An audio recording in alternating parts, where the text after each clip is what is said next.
Hello student, welcome to my channel target political science. Friends, आज की video में हम लोग राजनीति विज्ञान का जो प्रैक्टिस सेट कर रहे हैं यूजीसी नेट जेआरएफ के लिए, उसका यह तीसरा सेट है, प्रैक्टिस सेट थर्ड है। और दो प्रैक्टिस सेट अगर आप लोगों ने उसे न किया हो तो आप लोग उसे कर लीजिए। और लगभग हम लोग इससे संबंधित जितने प्रैक्टिस सेट करेंगे उसमें हम लोग सारी यूनिट को कवर कर लेंगे। और अगर आप लोगों ने हमारे चैनल को सब्सक्राइब न किया हो तो आप हमारे चैनल को सब्सक्राइब करें और हमारे वीडियो को पूरा देखें और पसंद आने पे इसे लाइक भी करें और अपने दोस्तों में शेयर करें। चलिए स्टार्ट करते हैं अपनी क्लास को।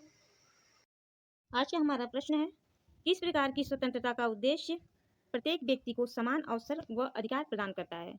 तो नागरिक स्वतंत्रता का उद्देश्य जो है वह प्रत्येक व्यक्ति को समान अवसर और अधिकार प्रदान करने से है। नेक्स्ट, सरकार के कार्यों की आलोचना का अधिकार व्यक्ति को किस प्रकार की स्वतंत्रता में प्राप्त है?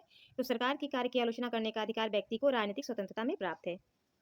नेक्स्ट, निम्नलिखित में स्वतंत्रता के संरक्षण के संबंध में क्या सही नहीं है? तो स्वतंत्रता के संरक्षण से संबंधित सही नहीं है जो वह है आर्थिक विषमता को प्रोत्साहन देना। यह स्वतंत्रता के संरक्षण के संबंध में सही नहीं है, तो ऑप्शन डी हमारा सही होता है। नेक्स्ट, किस विद्वान ने असमानता को स्वाभाविक व प्राकृतिक माना? तो अरस्तु ने असमानता को स्वाभाविक और प्राकृतिक माना। नेक्स्ट, पुनर्जागरण के विचारों तथा बौद्धिकता के प्रसार से समानता को किस सदी में बल मिला? पुनर्जागरण के विचारों तथा बौद्धिकता के प्रसार के समानता को 16वीं सदी में बल मिला। Option C. Discourses in equality, discourses in equality पुस्तक है रूसो की।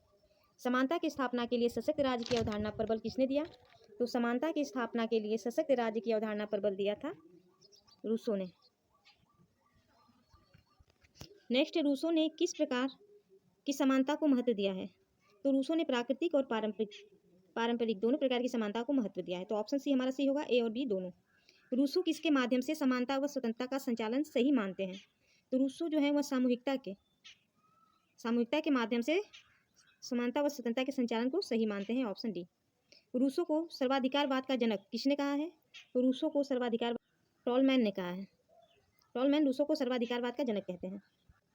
पूंजी में आर्थिक समानता संभव है, इस विचार के समर्थक हैं रेमंडेरो, मार्क्स और वेबर। ये सभी, ऑप्शन डी हमारा सही होगा, ये सभी संबंधित हैं, पूंजी में आर्थिक समानता संभव है। नेक्स्ट क्वेश्चन है कि समानता व स्वतंत्रता पारस्परिक रूप से विरोधी है। समानता व स्वतंत्रता पारस्परिक रूप से विरोधी है, तो यह कथन है, ये सभी होगा पेरेटो, मोस्का और मिचेस, ये अभिजनवादी थिंकर है। तो ये क्या मानते हैं? ये समानता और स्वतंत्रता पारस्परिक रूप से विरोधी है। ऑप्शन डी हमारा सही होगा। अगला प्रश्न है, सामंतवादी व्यवस्था के अंत के बाद उत्पन्न होने वाली राजनीतिक व्यवस्था कौन सी है? तो सामंतवादी व्यवस्था के अंत के बाद उत्पन्न होने वाली राजनीतिक व्यवस्था है उदारवाद। Option B. उदारवाद का मूल तत्व कौन सा है? तो उदारवाद का जो मूल तत्व है वह है स्वतंत्रता। Option C. नेक्स्ट है, उदारवाद की विशेषता निम्नलिखित में से कौन सी है? उदारवाद की विशेषता है शासकीय स्वेच्छाचारिता का समर्थन। Option C. शासकीय स्वेच्छाचारिता का समर्थन उदारवाद की विशेषता है। नेक्स्ट है, हेलोवेल के अनुसार उदारवाद की विशेषताओं में सम्मिलित नहीं है। तो हेलोवेल के अनुसार उदारवाद की विशेषताओं में सम्मिलित नहीं है धर्मनिरपेक्ष राज्य पर बल। Option A.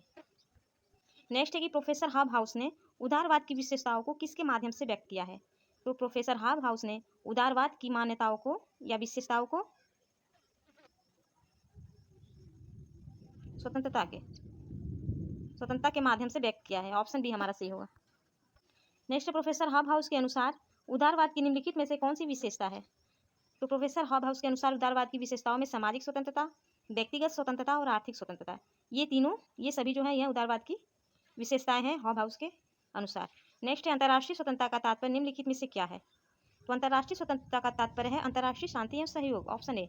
अंतर्राष्ट्रीय शांति एवं सहयोग है अंतर्राष्ट्रीय स्वतंत्रता का तात्पर्य। नेक्स्ट क्वेश्चन है, परंपरागत उदारवाद की स्पष्ट अभिव्यक्ति किस विद्वान के विचारों में दिखाई देती है? तो परंपरागत उदारवाद की जो स्पष्ट अभिव्यक्ति है वह दिखाई देती है जॉन लॉक के विचारों में। ऑप्शन डी सही होगा हमारा, जॉन लॉक। नेक्स्ट है, परंपरागत उदारवाद द्वारा समर्थन किया जाता है। तो परंपरागत उदारवाद द्वारा समर्थन किया जाता है नकारात्मक स्वतंत्रता का। नकारात्मक स्वतंत्रता का समर्थन परंपरागत उदारवादी द्वारा किया जाता है। ऑप्शन सी हमारा सही होगा। नेक्स्ट है, लॉक को उदारवाद की आत्मा कहा जाता है। लॉक को उदारवाद की आत्मा कहा जाता है क्योंकि वे उन्होंने स्वतंत्रता को शासन का सर्वोच्च लक्ष्य माना, इसीलिए मानवीय स्वतंत्रता को शासन का सर्वोच्च लक्ष्य माना था लॉक ने। ऑप्शन ए हमारा सही होगा। नेक्स्ट है कि लॉक के द्वारा सामाजिक समझौता सिद्धांत की व्यू रचना किस लक्ष्य की दृष्टि में रखकर की गई है? लॉक के द्वारा सामाजिक समझौते सिद्धांत की व्यू रचना जो है वह किस लक्ष्य की दृष्टि में दृष्टि को रख के की गई है, तो वह है मानवीय स्वतंत्रता, ऑप्शन बी। नेक्स्ट है प्राकृतिक अधिकारों को मिथ्या अधिकार किसने कहा है? तो प्राकृतिक अधिकारों को मिथ्या अधिकार कहते हैं बर्क, ऑप्शन डी सही होता है। जनता को भयावह निरंकुश शक्ति कहकर किसने संबोधित किया? तो जनता को भयावह निरंकुश शक्ति कहकर संबोधित करते हैं बर्क, ऑप्शन है। बर्क किस विधान को सर्वोत्तम स्वीकार करते हैं? तो जो बर्क हैं वह कुलीन तंत्र को सर्वोत्तम स्वीकार करते हैं। बर्क की विचारधारा के संबंध में क्या सत्य नहीं है? तो जो बर्क हैं उनसे संबंधित नहीं है कि राजनीति और धर्म जो है वह पृथककरण, ऑप्शन डी। नेक्स्ट है दर्शन और विज्ञान को आधारभूत रूप से अलग अलग गतिविधियां किस विद्वान ने स्वीकारी है? दर्शन और विज्ञान की आधारभूत रूप से अलग अलग गतिविधियों को स्वीकारा है ऑक्सफोर्ड ने। ऑक्सफोर्ड ने दर्शन और विज्ञान को आधारभूत रूप से अलग अलग गतिविधियां स्वीकारा है ऑक्सफोर्ड ने। नेक्स्ट है एक्सपीरियंस एंड इट्स मोड्स, यह पुस्तक है ऑक्सफोर्ड की। किस विद्वान का विचार है कि दर्शन सामाजिक जीवन के सार को समझने और उसका अनुसरण करने का प्रयास है? किस विद्वान का विचार है कि जो दर्शन है वह सामाजिक जीवन के सार को समझने और उसका अनुसरण करने का एक प्रयास है? तो यह विचार है ऑक्सफोर्ड का, option A Oxford. Hannah Arendt के अनुदारवादी विचारों के संबंध में क्या सही नहीं है? हन्ना अरेंट के अनुदारवादी विचारों में क्या सही नहीं है? तो ऑप्शन बी सही होगा। पुरातन विचारों को अपनाने पर बल, यह गलत है। हन्ना अरेंट के अनुदारवादी विचारों से यह संबंधित नहीं है, तो ऑप्शन बी हमारा सही होगा। नेक्स्ट द ह्यूमन कंडीशन पुस्तक है हन्ना अरेंट की। वर्तमान समय में समाजवाद का संबंध किससे माना जाता है? तो वर्तमान समय में समाजवाद का संबंध माना जाता है राज्य से। समाजवाद को एक प्रजातंत्रीय आंदोलन किसने कहा है? तो समाजवाद को प्रजातंत्रीय आंदोलन कहते हैं सेलर्स। नेक्स्ट, समाजवाद का उद्देश्य समाज के आर्थिक व भौतिक साधनों को संगठित करना किस विद्वान ने माना है? समाजवाद के उद्देश्य को समाज के आर्थिक व भौतिक संसाधनों को संगठित करना, यह माना है मैकडोनाल्ड ने। इन्होंने कहा कि जो समाजवाद है उसका उद्देश्य समाज के आर्थिक व भौतिक संसाधनों को संगठित करना। नेक्स्ट है उद्योगों पर साझा स्वामित्व और अति उत्पादन के माध्यम से समाजवादी व्यवस्था की परिकल्पना किस विद्वान द्वारा की गई है? तो यह सेंट साइमन के द्वारा की गई है। उद्योगों पर साझा स्वामित्व और अति उत्पादन के माध्यम से समाजवादी व्यवस्था की परिकल्पना की गई है सेंट साइमन द्वारा। नेक्स्ट है बेरोजगारी की समस्या के समाधान हेतु सहकारिता ग्राम का समर्थन किस विद्वान द्वारा किया गया? बेरोजगारी की समस्या के समाधान हेतु सहकारिता ग्राम का समर्थन किया गया रॉबर्ट ओवन द्वारा, ऑप्शन सी। नेक्स्ट है स्वप्नदर्शी समाजवाद के समर्थक निम्नलिखित में से कौन नहीं है? तो इसमें स्वप्नदर्शी कौन नहीं है? तो मार्क्स स्वप्नदर्शी मार्क्सवादी नहीं है, समाजवादी नहीं है, तो ऑप्शन बी सही होगा। नेक्स्ट है स्वप्नदर्शी समाजवाद के संदर्भ में निम्नलिखित में से किस विद्वान ने योगदान दिया है?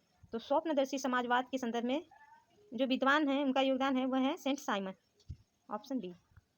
नेक्स्ट, क्रांतिकारी समाजवाद के जनक कौन है? तो क्रांतिकारी समाजवाद के जनक है कार्ल मार्क्स। विकासात्मक समाजवाद किस तरीके से समाजवाद की स्थापना करना चाहता है? तो जो विकासात्मक समाजवाद है वह लोकतांत्रिक तरीके से समाजवाद की स्थापना करना चाहता है, ऑप्शन सही, लोकतांत्रिक तरीके से। नेक्स्ट है एडवर्ड बर्नस्टाइन द्वारा प्रस्तुत मार्क्सवाद की नई व्याख्या किस नाम से प्रचलित है? एडवर्ड बर्नस्टाइन द्वारा प्रस्तुत मार्क्सवाद की नई व्याख्या किस नाम से प्रचलित है? तो संशोधनवाद से, ऑप्शन ए, संशोधनवाद के नाम से प्रचलित है मार्क्सवाद की नई व्याख्या। एडवर्ड बर्नस्टाइन समाजवाद की स्थापना किस माध्यम से करना चाहते हैं? एडवर्ड बर्नस्टाइन जो है वह समाजवाद की स्थापना लोकतांत्रिक तरीके से करना चाहते हैं, ऑप्शन बी।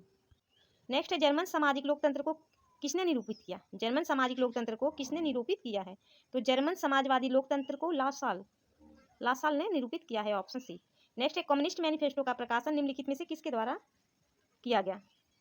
कम्युनिस्ट मैनिफेस्टो का प्रकाशन निम्नलिखित में से किसने किया है? तो एंगल्स ने किया, एंगल्स ने, ऑप्शन सी, एंगल्स ने कम्युनिस्ट मैनिफेस्टो का प्रकाशन किया है। नेक्स्ट, जर्मन सामाजिक लोकतंत्र की विशेषता है। तो जर्मन सामाजिक लोकतंत्र की विशेषता है मजदूरी के लौह नियम का आविष्कार, ऑप्शन डी, मजदूरी के लौह नियम का आविष्कार जर्मन सामाजिक लोकतंत्र की विशेषता है।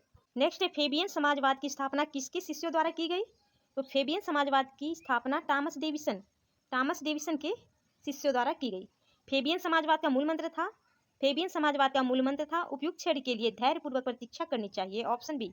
फेबियन समाजवाद का मूल मंत्र था उपयुक्त क्षण के लिए धैर्यपूर्वक प्रतीक्षा करनी चाहिए। फेबियनवाद ने किस क्षेत्र में समाजजन्य मूल्यों की पहचान की है? फेबियनवाद ने भूमि और उद्योग इन दोनों जगह मूल्यों की पहचान की है, इन दोनों में समाजजन्य मूल्यों की पहचान की है, भूमि और उद्योग दोनों में। तो हमारा आंसर सी होगा, ए और डी दोनों। नेक्स्ट, कौन सी समाजवादी धारणा मानती है कि उत्पादन के साधनों पर समुदाय का स्वामित्व होना चाहिए? यह मानती है समष्टिवादी। जो समष्टिवादी धारणा है समष्टिवादी समाजवादी जो है यह मानते हैं कि उत्पादन पर साधनों, जो उत्पादन के साधन है उस पर समुदाय का स्वामित्व, जो स्वामित्व है उस पर समुदाय का होना चाहिए, ये मानते हैं समष्टिवादी समाजवादी। ऑप्शन बी हमारा सही होगा। नेक्स्ट है फेबियनवाद और प्रेरित समष्टिवाद मुख्यतः किस वर्ग का आंदोलन था? तो जो फेबियनवाद और प्रेरित समष्टिवाद है यह मध्यवर्गीय वर्ग का आंदोलन था। Option B. अगला प्रश्न है मार्क्स के संपूर्ण चिंतन का मूल आधार कौन सा सिद्धांत है? तो मार्क्स के संपूर्ण चिंतन का जो मूल आधार है वह है द्वंद्वात्मक भौतिकवाद। Option A. मार्क्स ने द्वंद्ववाद का विचार किस विद्वान से ग्रहण किया? तो मार्क्स ने द्वंद्ववाद का विचार लिया है हीगल से। Option B. मार्क्सवाद का मुख्य उद्देश्य है, तो मार्क्सवाद का मुख्य उद्देश्य है संसार को समझना और मानव जीवन की भौतिक परिस्थितियों में परिवर्तन करना। तो ए और बी हमारा दोनों सही होगा। ऑप्शन सी, ए और बी दोनों। नेक्स्ट पूंजीवादी अर्थव्यवस्था का आधार मार्क्स किसे मानता है? तो पूंजीवादी अर्थव्यवस्था का आधार मार्क्स शोषण को मानते हैं। ऑप्शन सी, शोषण को पूंजीवादी अर्थव्यवस्था का आधार मार्क्स मानते हैं। नेक्स्ट निम्न में से कौन सा सिद्धांत मार्क्स द्वारा प्रतिपादित किए गए हैं? तो इनमें से देखिए ये तीनों सिद्धांत जो है यह मार्क्स द्वारा प्रतिपादित है। द्वंद्वात्मक भौतिकवाद, वर्ग संघर्ष का सिद्धांत और अतिरिक्त मूल्य का सिद्धांत। तो ऑप्शन सी होगा हमारा डी, ये सभी। नेक्स्ट नारीवादी आंदोलन का मूल आधार क्या था? तो नारीवादी आंदोलन का मूल आधार समानता था। Option B.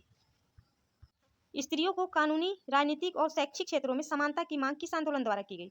स्त्रियों को कानूनी, राजनीतिक और शैक्षिक क्षेत्रों में समानता की मांग की गई। तो हमारा आंसर सी होगा इसमें ऑप्शन ए, नारीवाद आंदोलन के द्वारा। नेक्स्ट है स्त्री मताधिकार पर बल किस विद्वान द्वारा दिया गया? तो स्त्री मताधिकार पर बल जे.एस. मिल द्वारा। ऑप्शन बी से होगा हमारा मिल द्वारा दिया गया।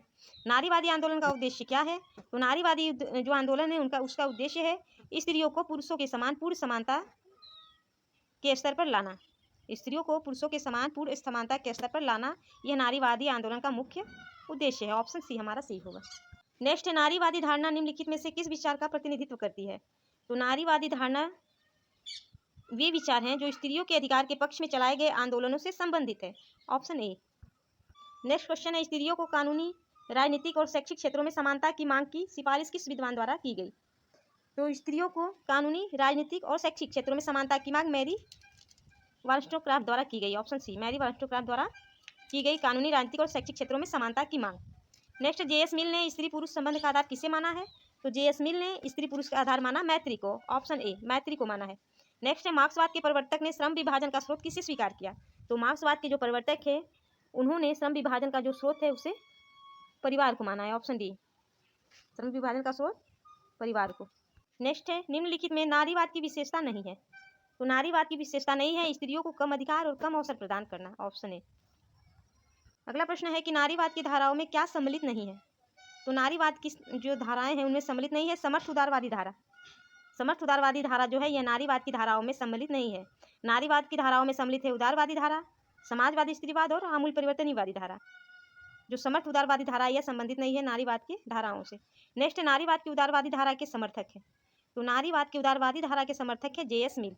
ऑप्शन सी हमारा सही होगा, जे.एस. मिल नारीवाद की उदारवादी धारा के समर्थक है। नेक्स्ट क्वेश्चन है कौन सी नारीवाद धारा उन संस्थानों को नष्ट करने के पक्ष में है जो स्त्रियों की अधीनता के लिए उत्तरदायी हैं? कौन सी नारीवादी धारा उन संस्थाओं को नष्ट करने के पक्ष में है जो स्त्रियों की अधीनता के लिए उत्तरदायी है? तो समाजवादी जो धारा है यह उन संस्थाओं को नष्ट करने के पक्ष में है जो स्त्रियों की अधीनता के लिए उत्तरदायी है, समाजवादी धारा। नेक्स्ट समाजवादी स्त्रीवाद स्त्रियों के अधीन स्थिति के लिए किसे उत्तरदायी मानता है? तो जो समाजवादी स्त्रीवाद है वह स्त्रियों की अधीन स्थिति के लिए उत्तरदायी मानता है पूंजीवादी व्यवस्था को। ऑप्शन ए, पूंजीवादी व्यवस्था को स्त्रियों की अधीन स्थिति के लिए उत्तरदायी मानता है। नेक्स्ट है समाजवादी स्त्रीवाद का समर्थक कौन नहीं है? समाजवादी स्त्रीवाद का समर्थक इनमें से कौन नहीं है? तो मार्गरेट फुलर जो है यह समाजवादी स्त्रीवाद के समर्थक नहीं है। समाजवादी स्त्रीवाद के समर्थक है Thomson, William Thomas, August Bebel. Next है समाजवादी स्त्रीवाद किस प्रकार की विवाह व्यवस्था का विरोध करता है? समाजवादी स्त्रीवाद किस प्रकार की विवाह व्यवस्था का विरोध करता है? तो एक पति एक पत्नी जो विवाह व्यवस्था है इसका विरोध करता है समाजवादी स्त्रीवाद। Option A. नेक्स्ट है कि नारीवादी आंदोलन का क्रांतिकारी रूप कौन सी धारा को माना जाता है? तो नारीवादी आंदोलन का क्रांतिकारी रूप माना जाता है आमूल परिवर्तनवादी धारा को। आमूल परिवर्तनवादी धारा को देखिए ऑप्शन सी इसमें नारीवाद जो ऑप्शन सी है आमूल परिवर्तनवादी धारा को माना जाता है नारीवादी का आंदोलन का क्रांतिकारी, नारीवादी आंदोलन का क्रांतिकारी रूप है आमूल परिवर्तनवादी धारा। Option C. नेक्स्ट स्त्रियों के लिए स्वायत्त बस्तियां बसाने का सुझाव कौन सी नारीवादी धारा में दिया गया है? स्त्रियों के लिए स्वायत्त बस्तियां बसाने का सुझाव कौन सी नारीवादी धारा में दिया गया है? तो यह भी आमूल परिवर्तनवादी धारा में दिया गया है, ऑप्शन सी। अगला है संयुक्त राष्ट्र विकास निधि महिलाओं हेतु किस क्षेत्र में कार्य नहीं करती? जो राष्ट्र विकास निधि है वह महिलाएं हेतु किस क्षेत्र में कार्य नहीं करती? तो ऑप्शन बी हमारा सी होगा, स्त्रियों को शिक्षा ग्रहण करने हेतु प्रोत्साहित करना। इस क्षेत्र में संयुक्त राष्ट्र विकास निधि महिलाओं हेतु कार्य नहीं करती, तो ऑप्शन बी हमारा सी होगा। देखिए, संयुक्त राष्ट्र विकास निधि जो है वह शासन, नेतृत्व और निर्णय प्रक्रिया में महिलाओं की भागीदारी को बढ़ाना, महिलाओं के मानवाधिकार को बढ़ावा देना और महिलाओं की आर्थिक क्षमता को मजबूत बनाना में विश्वास करती है। नेक्स्ट है, अंतर्राष्ट्रीय प्रेस संविदा की संयुक्त राष्ट्र संघ की महासभा ने कब स्वीकृति दी? अंतर्राष्ट्रीय प्रेस संविदा को संयुक्त राष्ट्र संघ की महासभा ने कब स्वीकृति दी? तो दिसंबर 1966 में। दिसंबर 1966 में अंतर्राष्ट्रीय प्रेस संविदा को संयुक्त राष्ट्र संघ की महासभा ने स्वीकृति दी थी, दिसंबर 1966 में। नेक्स्ट, संयुक्त राष्ट्र महासभा ने किस वर्ष को अंतर्राष्ट्रीय महिला वर्ष घोषित किया? तो संयुक्त राष्ट्र महासभा ने सन 1973 को अंतर्राष्ट्रीय महिला वर्ष घोषित किया है। नेक्स्ट, अंतर्राष्ट्रीय महिला वर्ष को किस नाम से जाना जाता है? अंतर्राष्ट्रीय महिला वर्ष को ट्रिब्यून, ऑप्शन ए हमारा सी होगा, ट्रिब्यून के नाम से जाना जाता है। नेक्स्ट है, महिला समानता के लिए किस दशक की महिला दशक मानने की घोषणा की गई? महिला समानता के लिए किस दशक को महिला दशक मनाने की घोषणा की गई? तो 1975 से 1985 तक के दशक को महिला दशक मनाने की घोषणा की गई। 1975 से 1985 को महिला दशक घोषणा की गई, मनाने की घोषणा की गई। ऑप्शन सी हमारा सी होगा। सो फ्रेंड्स, आज की वीडियो में इतना ही, लगभग 80 क्वेश्चन है। मिलते हैं नेक्स्ट वीडियो में। अगर आप लोगों को क्लास पसंद आई हो तो आप हमारे चैनल को सब्सक्राइब करें, वीडियो को लाइक करें और अपने दोस्तों में शेयर करें। धन्यवाद।